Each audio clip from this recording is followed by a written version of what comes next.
တနင်္ဂနွေသားသမီးတွေကံကောင်းခြင်းတွေရရှိမယ်တနင်္ဂနွေသားသမီးတွေကိုဟောပြောပေးမှာဖြစ်ပါတယ်ကိုယ့်ရဲ့ကြိုးစားအထောက်မှုရဲ့အသီးအပွင့်တွေခံစားရမယ်တပတ်တာကာလဖြစ်ပါတယ်ဝင်ငွေလည်းအလွန်ကောင်းနေမယ်ဒါပေမဲ့ကုန်ကျစရိတ်တွေများနေလိမ့်မယ်ကိုကငွေချေးငှားထားတယ်ဆိုရင်ငွေချေးတွင်းနဲ့ပတ်သက်ပြီးကိုဝင်တော့ကတွေရောက်ရတတ်တယ်အဲ့တော့ကိုဘဝတွေဒီတပတ်အတွင်းမှာအေးချမ်းပြီဆိုပြီးတော့အသက်ပြင်းချကရှိသေးတယ်လက်အောင်ငယ်သားသမီးတွေကြောင့်စိတ်တော့ကရောက်စီရလေးတွေကြုံရတတ်တယ်အတိတ်အခက်လေးတွေအနှဲငယ်ကြုံတွေ့နိုင်တယ်ဒါပေမဲ့ပြေပြောင်းမှာဖြစ်ပါတယ်နော်ဒီတစ်ပတ်တော့အတွင်းမှာအပျော်ပါလောင်းကစားနဲ့ပတ်သက်တာတွေကိုအထူးရှောင်ကျဉ်နေတယ်အပျော်ကနေအပြည့်ဖြစ်တတ်နိုင်တာကြောင့်နော်အဲ့တော့ဝန်ထမ်းတွေကိုဆက်ပြောမယ်ဝန်ထမ်းများနေရာကောင်းတွေရရှိနိုင်ပေမဲ့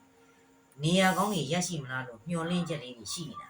ဒါပေမဲ့အလုပ်နေရာကမတည်မငြိမ်လေးတွေဖြစ်နိုင်ပါတယ်အထက်လူကြီးနဲ့အဆင်မပြေတာတွေအောက်လက်ငယ်သားကြောင့်